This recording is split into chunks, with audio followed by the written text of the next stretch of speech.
Before we officially get started, I have 3 unauthorized announcements.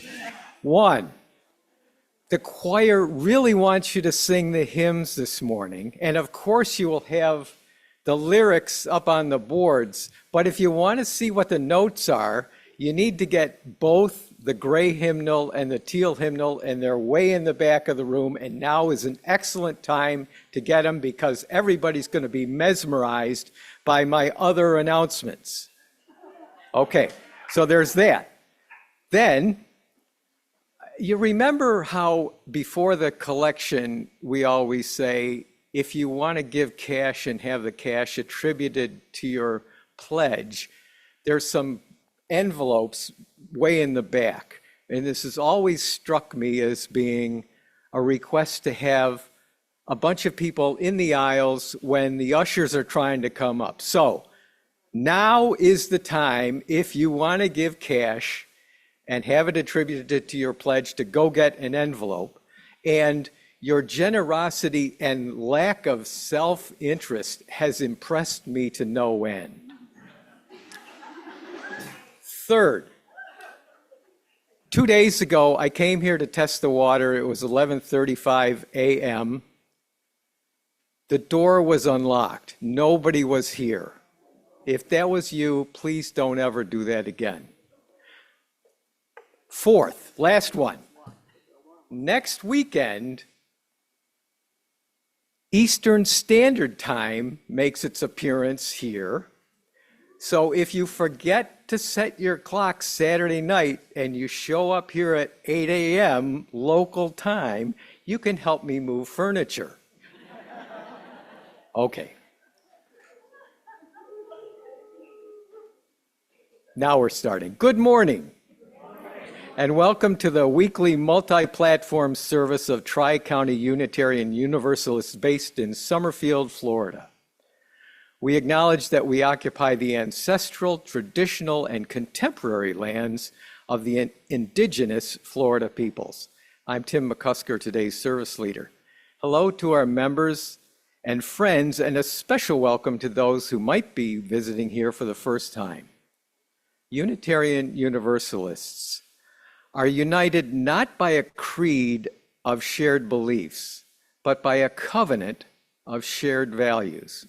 We celebrate that we do not need to think alike to love alike.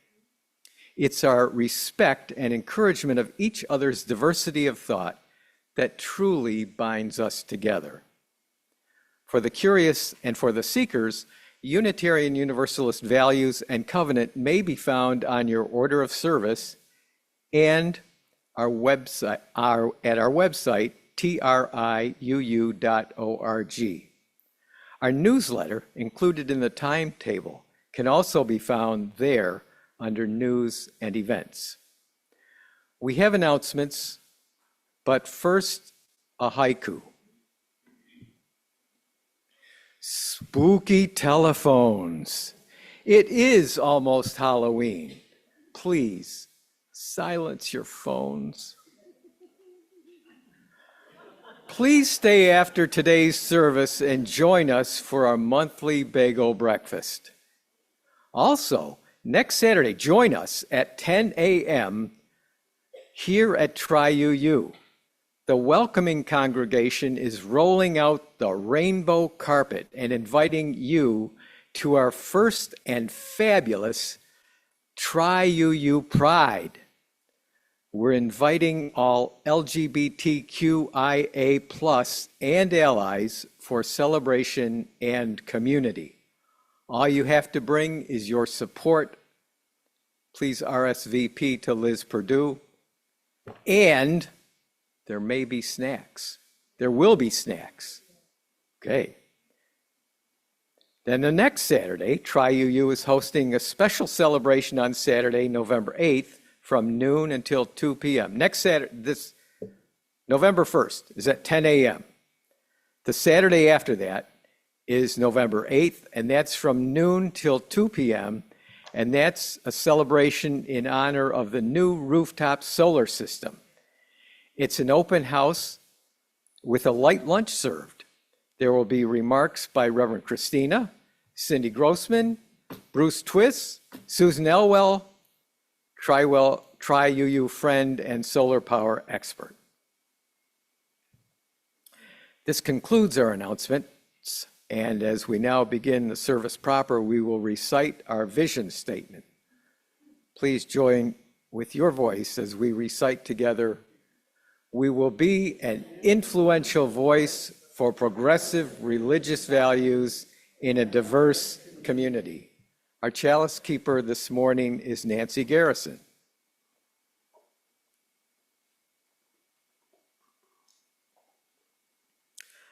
As we light the chalice, may our souls become its hearth. We join our hearts to the one great flame of bright compassion, beloved community, and fervent justice. May we become lanterns to the world, lighting the way for all. The words of Bear W. Koleskuwa, I think.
Our opening words this morning come from my friend and colleague, Christian Schmidt. He says, "Welcome to all manner of creatures. No matter who or what you are welcome here. Let's be clear. Here we welcome goblins and ghouls, saints and sinners, angels and devils, zombies and werewolves, vampires and witches. Especially witches. We welcome princesses and princes, paupers and farmhands, aliens and astronauts, robots and cyborgs, firefighters and police officers, nurses and doctors, cowboys, cowgirls, cowfolk of all varieties. We welcome Superman, Wonder Woman, Black Panther, Batman, Spider-Man, Black Widow, and Thor. Indeed, we welcome both superheroes and superstars. In short, we welcome all people, monsters, and all other manner of creatures. Here we welcome you and all of who and what you are. Come, let us worship together. Our opening hymn this morning is number 1, May Nothing Evil Cross This Door.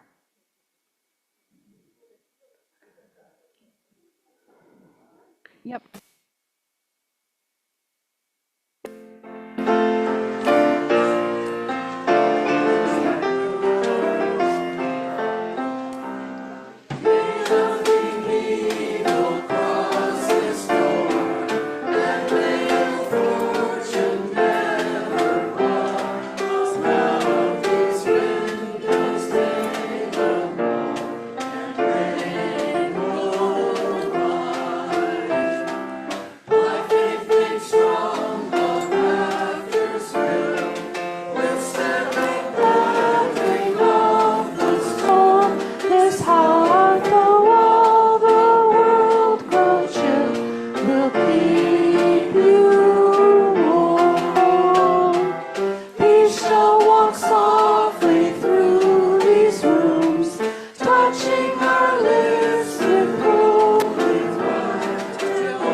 Our story this morning is The Great Monster Hunt,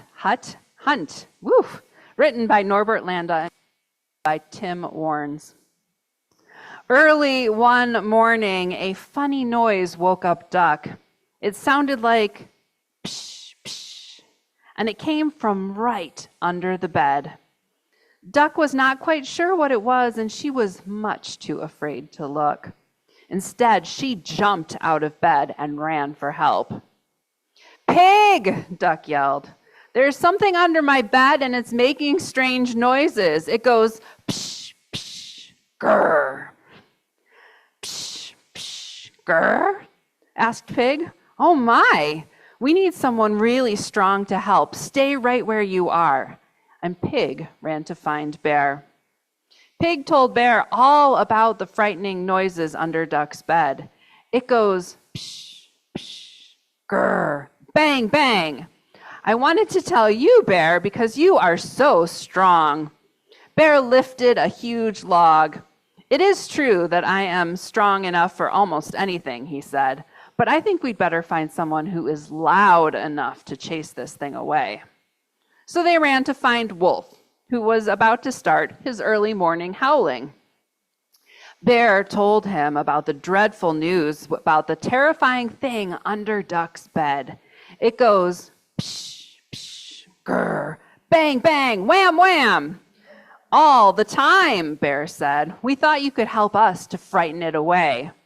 "Oh, yes, I can," Wolf proudly said. "There is no match for what I can do. Just listen. Ow! But maybe we also need help from someone really clever." So they ran to find Owl. "Listen," Wolf said. "There is a dreadful and terrifying sound under Duck's bed.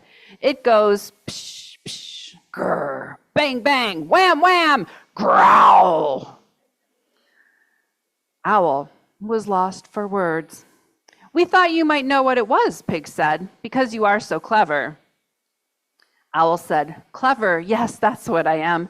So I can tell you one thing. Duck is in great danger." Pig, Bear, and Wolf huddled close together. "Are you sure?" they asked.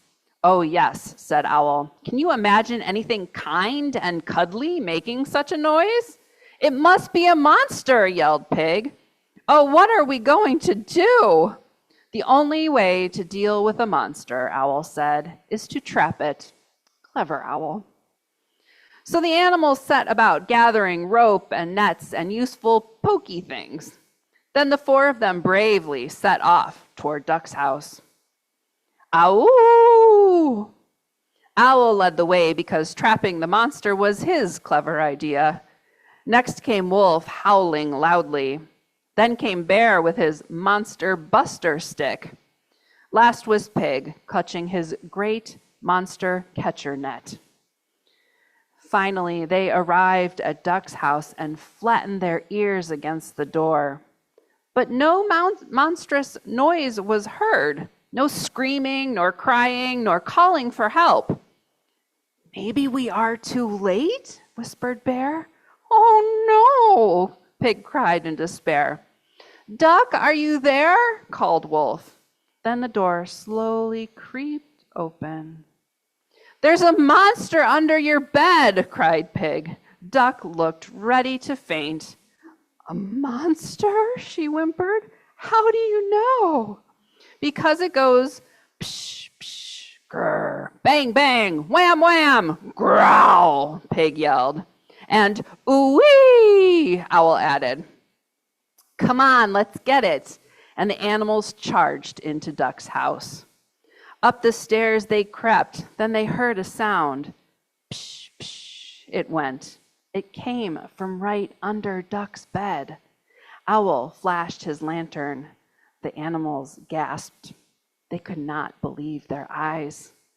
There, right under Duck's bed, was a tiny mouse, snoring softly in its tiny bed. Psh, psh.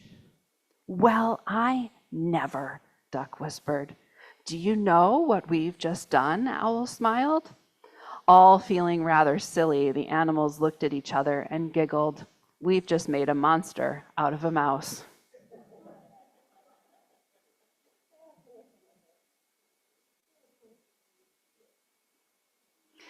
Now, as we move deeper into our service, let us turn inward to consider transitions, the joys, sorrows, and concerns that we all experience in our life's journeys. There are 3 bowls of stones of different colors representing the gratitude of joy, the grief of sorrow, and whatever feeling you're having related to concerns. After those present have placed stones in the water, our ushers will place stones from each of the bowls into the water on behalf of those who are not present in the building and those who have chosen not to or who are unable to come forward. Those online are invited to type into the chat to express what is on your heart. When all the stones have been mingled in the water, we will take a moment for silent meditation or prayer. You may now come forward.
Let us take a moment to reflect on our own joys, concerns, and sorrows, and those of others in this beloved community. The sound of chimes will bring us back into the space, and we will then sing our response, Voice Still and Small.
In dark and rain, sorrow and pain, still you remain singing,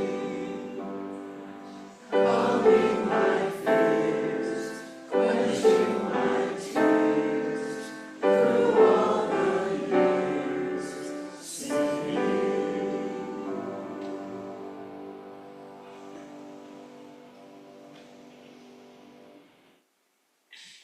You will now receive your offering. If you are visiting us for the first time, I don't see anybody, but please do not feel obligated to give. You are our guest, and we are happy to have you with us today. This is the time in our service when those who wish to make some monetary contribution to our congregation's vision and mission give to support this community and its outreach. I invite the ushers to come forward.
Love that song. So I did a lot of reading and listening in preparation for this service, and one of the things that I listened to was a podcast. The episode is Monsters and Strange Creatures on the Fabulous Folklore with Icy Sedgwick podcast. She interviewed Natalie Lawrence about her book, Enchanted Creatures Are Monsters and Their Meanings. This is a snippet. Icy asks, why are we actually drawn to monsters? Even though obviously there's many of them you wouldn't want to encounter, we've clearly got some fascination with them. Even people who are like super rational and so on will still have like a favorite monster or something like that. So what is it about them that we just keep going, yes, that? Natalie responds, and I've edited for coherence and time. So kind of on a surface level, we love stuff that surprises us. And monsters are so often, this is sort of a banal answer, but they're so often shocking in some way. They're super big. They put things together that shouldn't be together. They violate the boundaries that we expect. So they kind of shock our expectations in some way, and that automatically gets our attention. I think often the reason why some monsters last for so long is because they act as cultural carriers for a lot of very important issues or lots of different very important anxieties. So if you look at something like Frankenstein, the new Frankenstein movie just came out, since Mary Shelley wrote Frankenstein, the creature has been able to morph through all of these different versions and carry all sorts of different balances and have all sorts of different meanings depending on what's going on culturally at the time, and that the monster can act as that receptacle for those different meanings. So at any one time, the monsters are kind of the top of the imagination, are going to be the ones that have flexibility and that power to represent things that are really important to us, and things often that we are horrified by and that we almost cannot bear, but also are kind of morbidly fascinated by. Because they're often parts of our own psyches that we don't really want to directly acknowledge, but they're also things that we can't really get away from as well. So the matter that they're made of is both horrifying and irresistibly attractive to us. I think vampires are a really good example of this. They're horrifying and violent and bloody, but also they're incredibly alluring. It's kind of that mix, that combination is made very explicit with vampires, and they can represent anything you want really well. So if there was any doubt about the relevance of myths and monsters, I would introduce you to Taylor Swift. The release of her recent album, The Life of a Showgirl, which is breaking music records and boosting economies around the world, has been welcomed by a German art museum. They have experienced a notable uptick in the number of visitors they've had since the album's debut, thanks to their painting, Ophelia, by Friedrich Heiser. Ophelia was, of course, Hamlet's beloved, who, over the course of that Shakespeare play, goes mad and accidentally drowns. Swift opens the video of the fate of Ophelia with a homage to that painting and brings her to life, saying that she will not have that same story. I love that Taylor and I were both on the same wavelength as we were planning our seasons. I don't know if myths and monsters were ever not popular, as we think back to the Greek myths and further back to Egyptian myths that were captured on the walls of the pyramids, not to mention indigenous mythology and others that are even older. I suspect that monsters and myths have been with us from the very beginning. But I feel like with the Twilight series in the late aughts, there has been really a steady stream of media that have told the stories of myths and monsters even more regularly. I have not yet seen that series, a little behind, but I have watched a number of pieces from the same categories on Netflix and elsewhere, like A Discovery of Witches and The Order. I've watched the shows Evil, Dead Boy Detectives, and Dark Winds. Other things that have likely fallen off the roster, and of course, I've watched Wednesday, both seasons. Maybe I'm trying to recreate my love of the X-Files. Now, I don't like horror, especially for horror's sake. I am more than good in the trauma department and already have insomnia. But I am drawn to stories and ideas that grab my curiosity, especially the things that I suspect might include some lesson about what it means to be human or about our limitations. Back in high school, we had to read Edith Hamilton's mythology, and while it was drier than I would have liked, I was delighted by the stories. The ways the people imagined the world and how they understood it. Those stories remain a part of our cultural narratives. Back, I think over the summer, I watched Sirens on Netflix and started getting ideas for this service. It was something I've wanted to talk about before, but the show that I really, really want to examine, Black Sails, would require spoilers, so I was glad to have something else. Anybody seen Black Sails? Yeah, oh my God, it's such a good show. Myths and monsters are meant to teach us as much about ourselves as they are about the world. They can be taken at face value. They provide their own morals and lessons, but they are even more interesting when we consider how we might interpret our lived experiences using them. Going back to sirens, sirens come from Greek mythology, appearing first in Homer's classic, The Odyssey. Sirens were creatures, humans, it's unclear, as Homer doesn't really describe their physical appearance, only that their voices are so powerfully mesmerizing and beautiful that they lured sailors to their doom.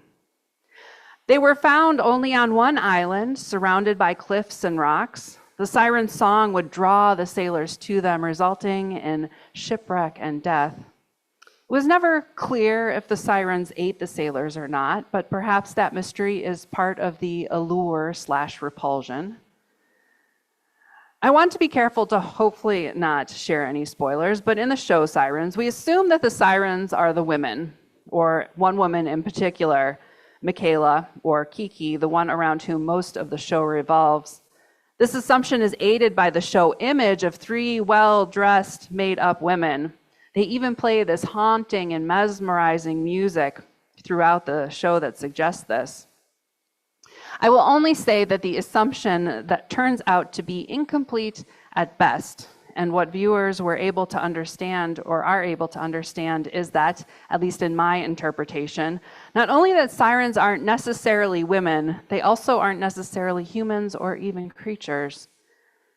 Reinterpreting these myths and stories may seem an unusual choice when we have all these literary mechanisms and frames to use, like archetypes and other modes of symbolism. But the choice to use sirens tells us that they still have lessons and ideas that we would benefit from understanding.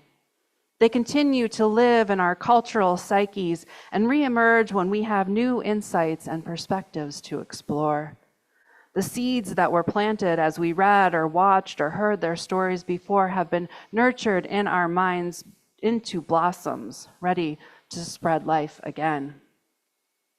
Myths and monsters may be separate, but often are overlapping in their expressions.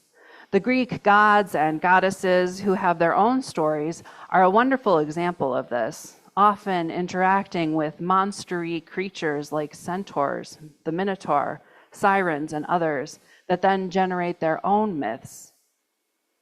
Myths and monsters whatever, are products of something fundamentally human, that we are meaning-seeking, meaning-making, storytelling creatures. When we have trouble making sense of the world, of what we have seen, heard, or sensed, we may find ourselves creating stories to help us find our way. They may not fit into the framework we have used to interpret what we experience, and so we immediately label them as other.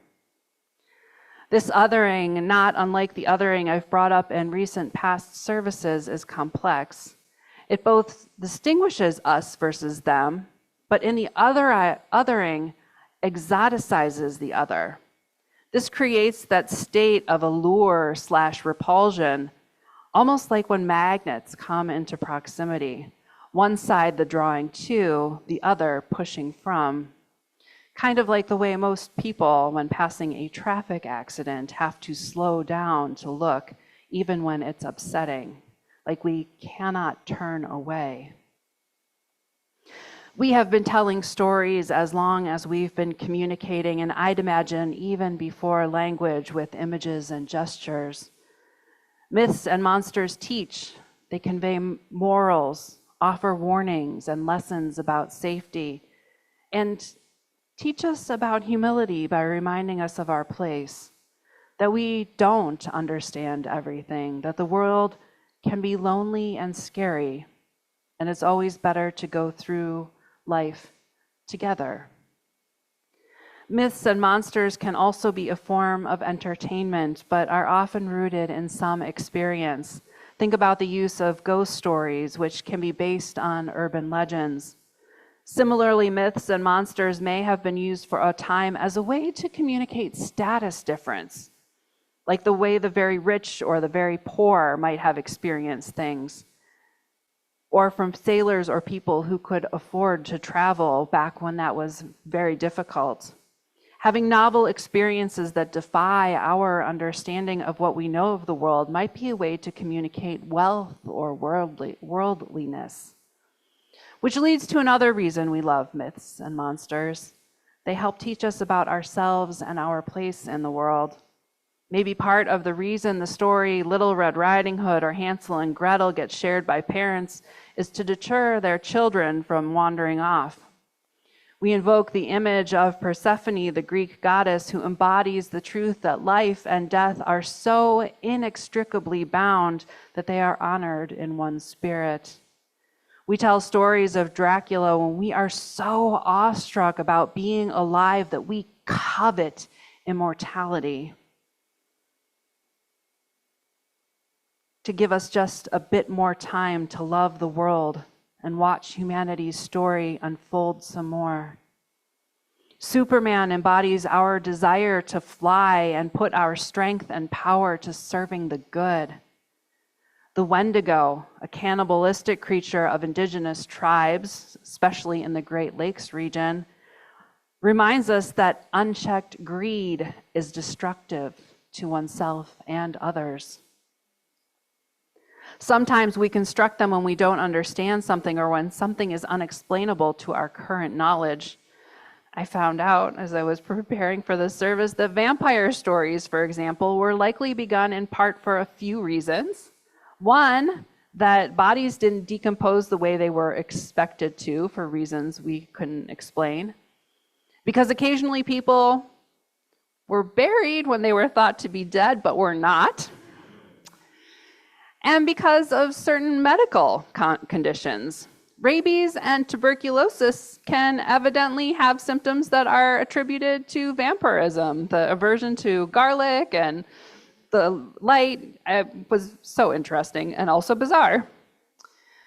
Myths and monsters can also give us an experimental, if fictional, playground as a way to explore what it means to be human or a living creature and to be in relationship with the world and each other. The Greek and Roman gods and goddesses explore power and powers, family, marriage, the 7 deadly sins, generosity, and altruism, just like the people who told their stories then and now. And just like how we write novels and plays and movie scripts and things to explore how an idea might play out or what it would take for a character to change, the Greeks had all these ready-made characters who would do the same. Or we could take the Addams family. All the characters are human, but more or less, if your thing. Apart from their unusual preferences, they are family. They love each other in their distinctive ways. They have typical family difficulties, like the mother-daughter drama across the generations. And the siblings are very sibling-y.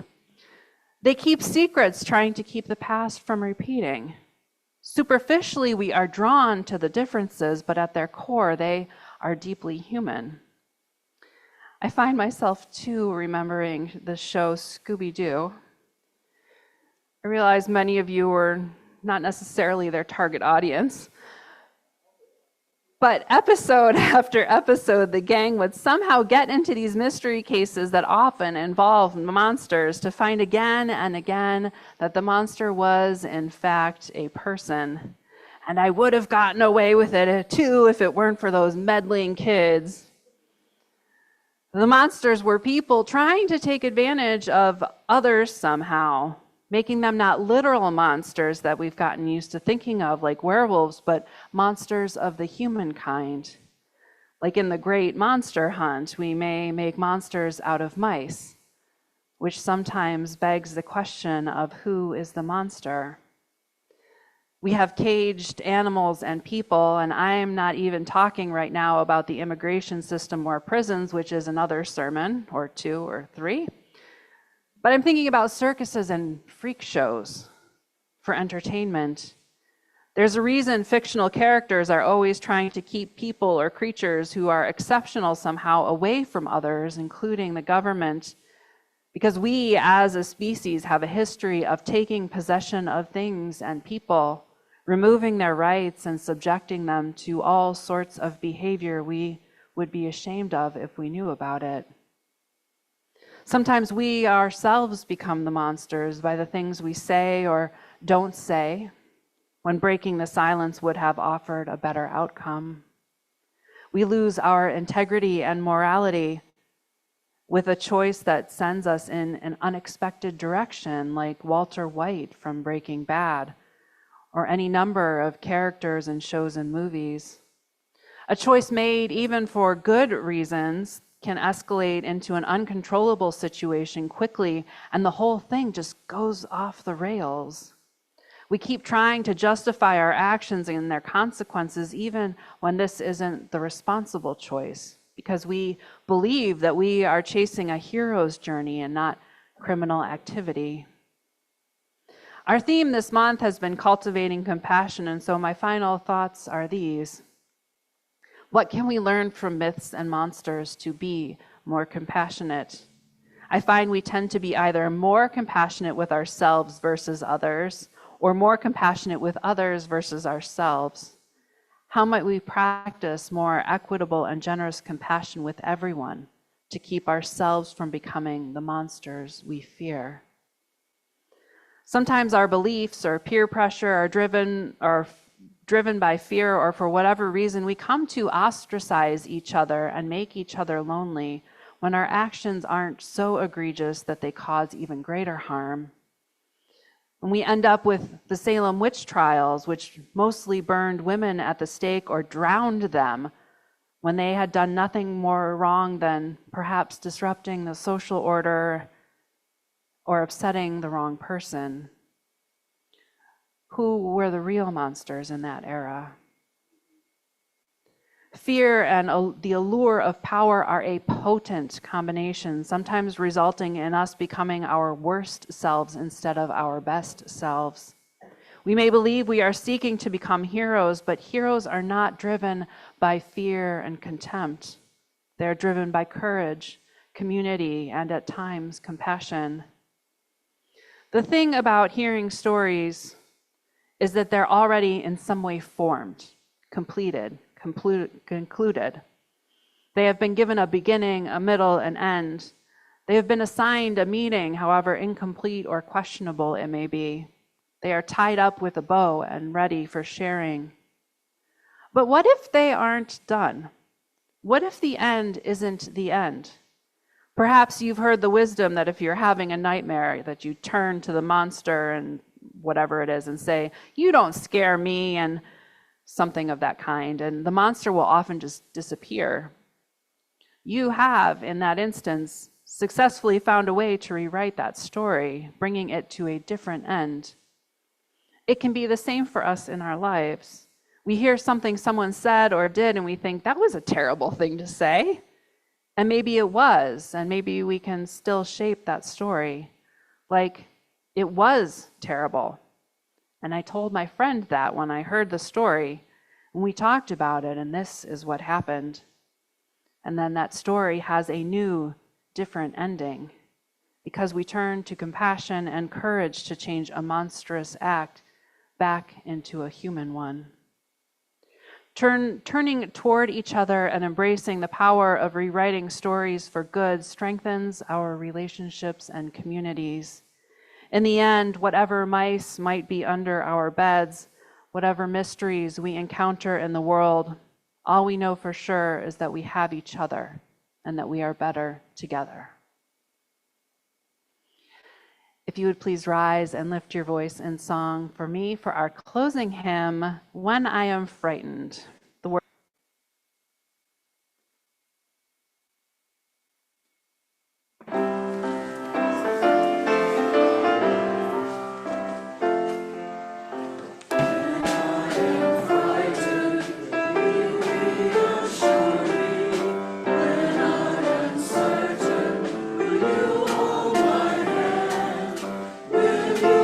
Strong for me, sing to me quietly.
Nancy Garrison will read our chalice extinguishing message.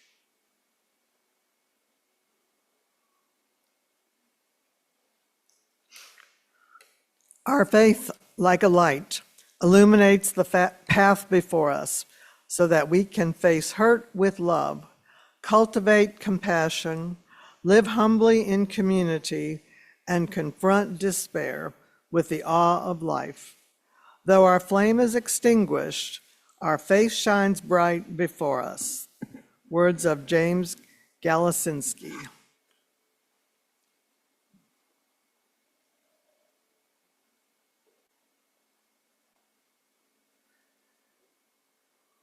I invite anyone who has just begun to visit with us and who wishes to do so to introduce themselves.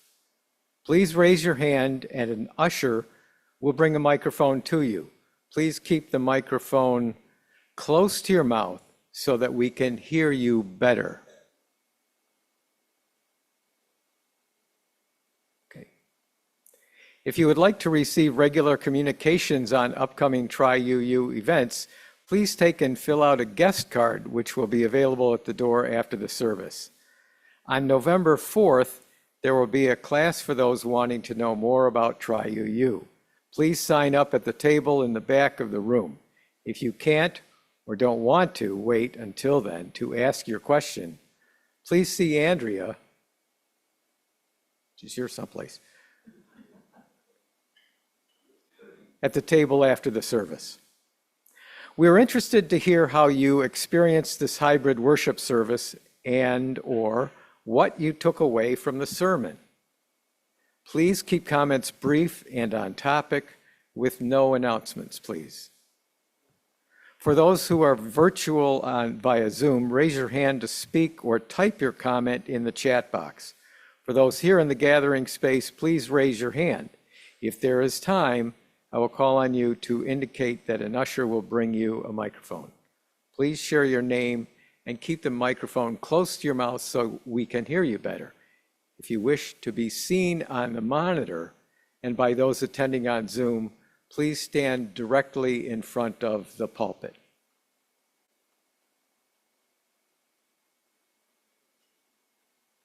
Hi, I'm Tom.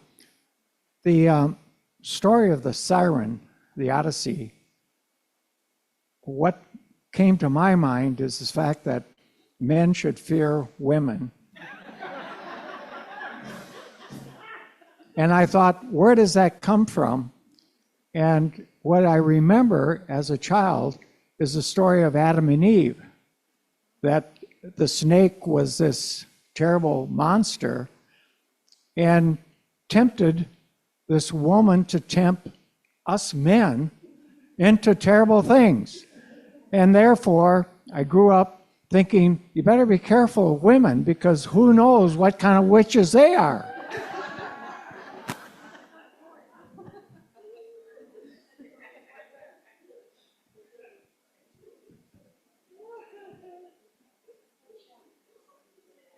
I should have brought I do have my phone. Okay, so first of all, I have a question.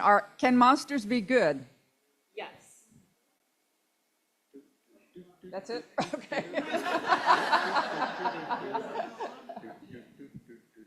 Could you turn her mic on?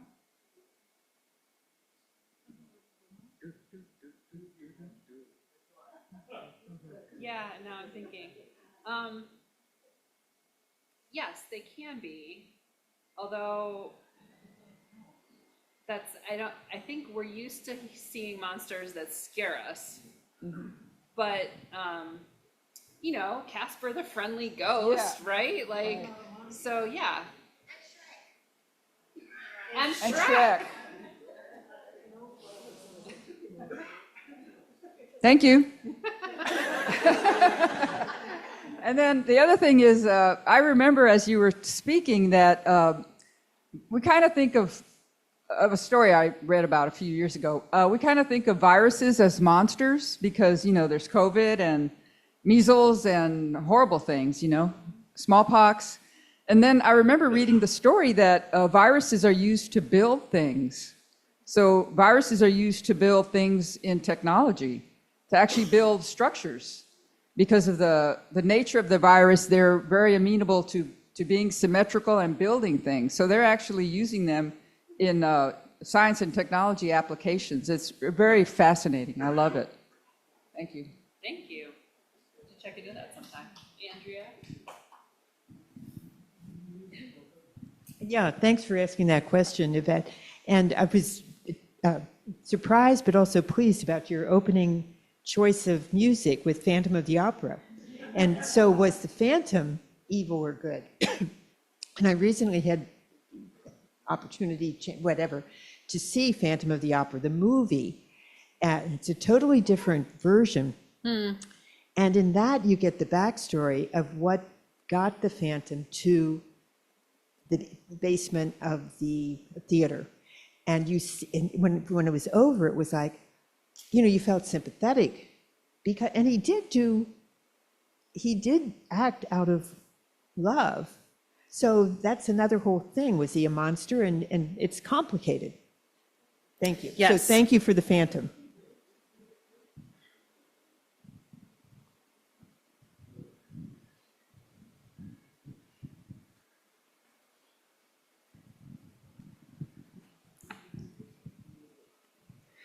Oh, our closing words are from Jean Harrison Newyar, who has written in The Gift of Faith.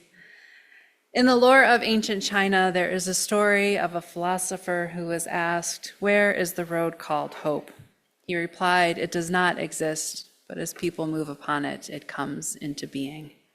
I invite you to continue moving forward on this path, this journey, this road called hope with me.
Thank you, Tom. Please join us for a bagel breakfast and fellowship in the back of the room until 11 o'clock. The Reverend Kristina will also be in her office. I guess she's sentenced to it until 10:30-ish.